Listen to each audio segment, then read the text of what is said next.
Hello everyone. Once again, thank you to all of the familiar faces, and if it's your first time here, I thank you more for having the strength to come out and join us on week 27 of the vigils.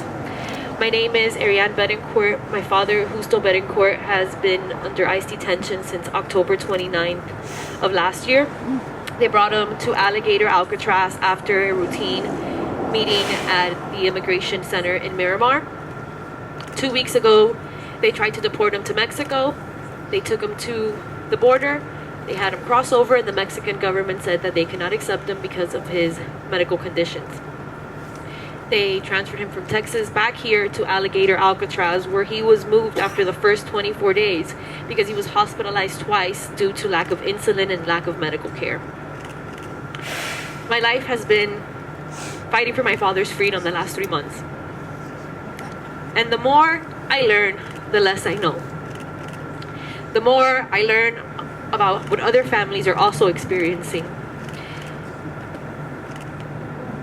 I just want to say that no matter a person's skin color, their criminal record, the country that they come from, there is nothing that excuses a violation on human rights. What is happening to the people in these detention camps, these are prisoner of war tactics. They are torturing them. They are mentally killing them. They are physically, when I saw my father in the 3 months that he's been detained, I saw him twice while he was in the Chrome Detention Center. And each time I left those detention centers, all I could do is sit in my car, screaming and crying, because my dad was so thin, because my dad was so frail, because he was so shaken up, he was so scared, he was looking around, afraid of saying anything. And all he kept asking me is, "Are you okay?" Because people are seeing what I'm doing, and my efforts are getting noticed. And I want everyone to know that no amount of hateful comments, no amount of negativity, and no amount of fear will stop me for fighting for my father's freedom, from exercising my rights. You cannot break me. You cannot break me. You will not break my resilience. You will not deter me from fighting for what is right. Because my father and my story is a story of thousands of people in these detention centers. And I have the opportunity as an American citizen to speak up, and I'm going to take it.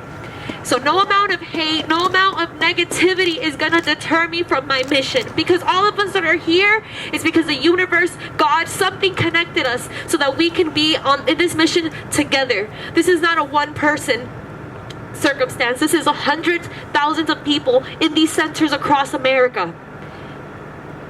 And it's sad that in South Florida, a community with 60% of the people being immigrants, that here is where I've received the most hate, the most negativity, and the most racism. And at the end of the day, if you think I should go to another country, pay for my flight. You think I should leave? Then fund my life in a new country. But no amount of hateful negativity is going to amount to what my father is facing in there. I get to talk to him once a week for 13 minutes. Calls that are being monitored by an ICE agent sitting next to him. So I don't know if he's really okay. I don't know if he's really getting his medication. So I have to go to sleep every day and feel guilty that I'm sleeping comfortably in my bed and my dad is stuck here in a cage. That he's watching people die. He saw 2 people die in front of him in Chrome, and then was immediately moved to Texas. Why? So that he wouldn't be able to tell people what he saw. That's why they were expediting his deportation, because 2 people died in front of him.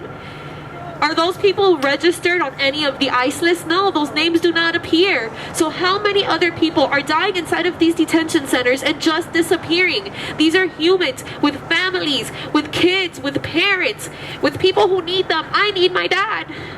I need him more than ever. And I have to get up every day and be strong and do what I have to do to fight for him. So thank you to everyone who is here. Thank you to everyone who has donated, everyone who goes out of their way to do what's right. Because without this community, I would not have the strength to continue to fight. And my dad knows that week after week, there are people here and that we're coming together. And every Sunday he tries to call me and he's like, how was the vigil? There were a lot of people. There's a lot of people coming out. And I tell him, yeah, there's a lot of people. And he's like, thank you. And he thanks my friends and thanks everyone who shares things. But he's still not free. And he's still thanking us. Anytime anything happens in there to a person, he tells me this is the person's name and this is their family member's phone number. And sometimes I have to deliver bad news. Because if I don't do it, then nobody will. So thank you to everyone who is here. And if you're at home watching, get off your butt and do your part.